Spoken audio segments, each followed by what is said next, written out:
You just heard The Giant Worm with Moment from their Resting on Laurels album. They actually were kind enough to send me some stuff in the mail, so thank you, Giant Worm. And that's a message to all of you out there. If you would like to send experimental music this way, it will find a way on the air. We've been talking with Ricardo Wang. We have him here on the phone. Hello. Yep. And we talked about the Experimental Music Festival and how his entree into radio is. We should talk about how to find your current radio show, which we kind of skipped over. Right. What's this called.net? And that's like I went in the house thinking that he was probably asleep. He's not asleep. He's on the piano. Oh. So what's this called.net? I wish I could video broadcast that. That was cool. But we'll do Periscope next time. It's far too loud. We'll go back out here. So,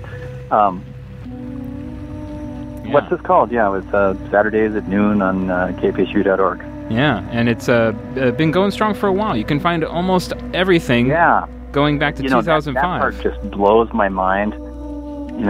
One that that means, that I've known you that long is even pretty crazy. But I felt like I was in Olympia forever. Mm-hmm. And yet I was there 10 years. I've been in Portland at my house on Olympia Street longer than I was ever in Olympia, at like 13 years now.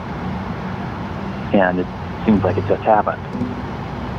And then the really odd thing in there is that, what this called now has been at KBSU longer than it was ever at Chaos. Yeah, it seemed like a continuation, and now it's become kind of like the dominant place that you hear what's this called. Yeah, well, it changed almost immediately when it landed at KPSU, because what this called originally was a late night program. I was one of those late night radio experimental music guys. And that I tried to be the king of that, and that was cool. They would actually get calls at the station during the day from people who had heard something in the middle of the night and wondered what the hell it was and wanted to find out. And so I was succeeding at doing that and everything, and it was a lot of fun. At one time, I did a 6-hour show on Sundays from midnight Sunday to 6 a.m. Monday morning. Wow! And I had a pretty huge loyal following with that. Nice. And I could play whole albums of stuff and really kind of go off and did, just like and it didn't have to just be experimental music at that point, because you've got 6 hours to fill and you're in Olympia and there's this great indie rock scene going on. So certainly I played lots of rock and other genres as well as experimental stuff, and that was one of the bigger changes when I came to KPSU and with their 1-hour program. They really kind of distilled it down to, okay, I'm going to really have to kind of focus on playing experimental music, or else it won't really be that. This won't be what the show is about. It won't gel. Which is not to say I won't ever play Dead Moon if I feel like it. I've heard Dead Moon on your show. So it's like I don't generally just at the show at Chaos. There were certainly nights I'd come in and just put on a Crayon song, and then put on a Chris Knox song, and then put on some Bikini Kill, and just want to rock out. Yeah, exactly. Yeah. Or I'd be really sad and want to listen to all these moody pop songs and stuff, and I'd get in that phase, and maybe I wouldn't play a lot of experimental music, and again, it got really condensed by getting down to a 1-hour program at KPSU. And then the other thing that happened is that being in the day has made it oddly much more accessible to have live artists on. Yeah. I didn't really have in the years I was at Chaos. I can think I had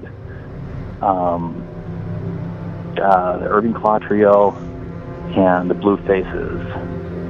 Maybe the only 2 live acts I ever had in those 10 years.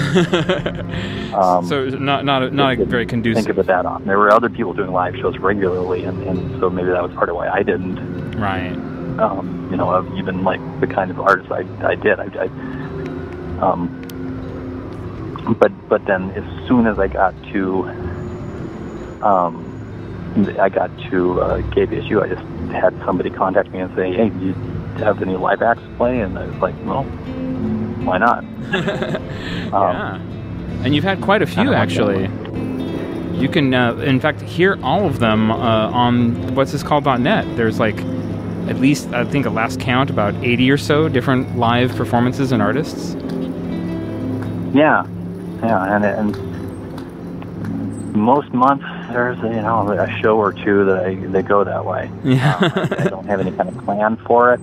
And like tomorrow, I've got 4 guys coming on. I'm sorry, I don't even remember the name of the acts. These guys sent me a mail, and they're on tour. And I've been so busy that I was just like, you guys look great. Yes, let's do it. But I'll be promoting it first thing in the morning. Nice. I'm not even prepared to do that tonight.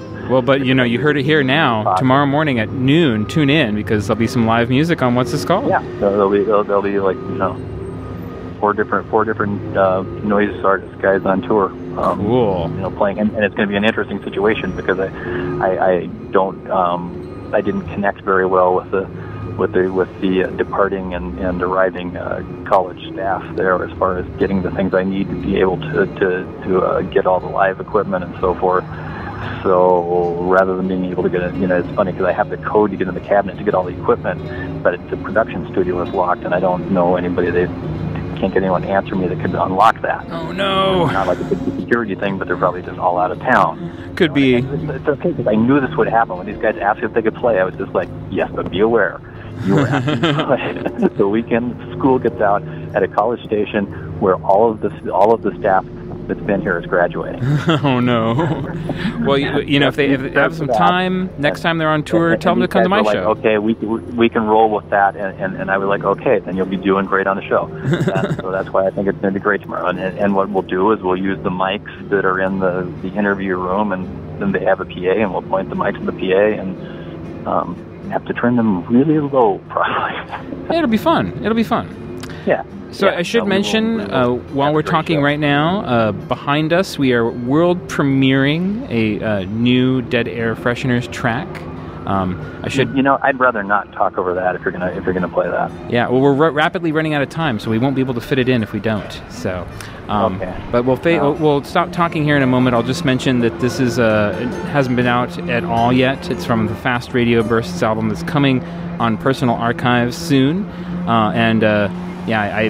full disclosure, I've worked with the band occasionally, so that's how I got the inside dig. So let's hear a bit of this track here. And Ricardo, thank you so much for calling.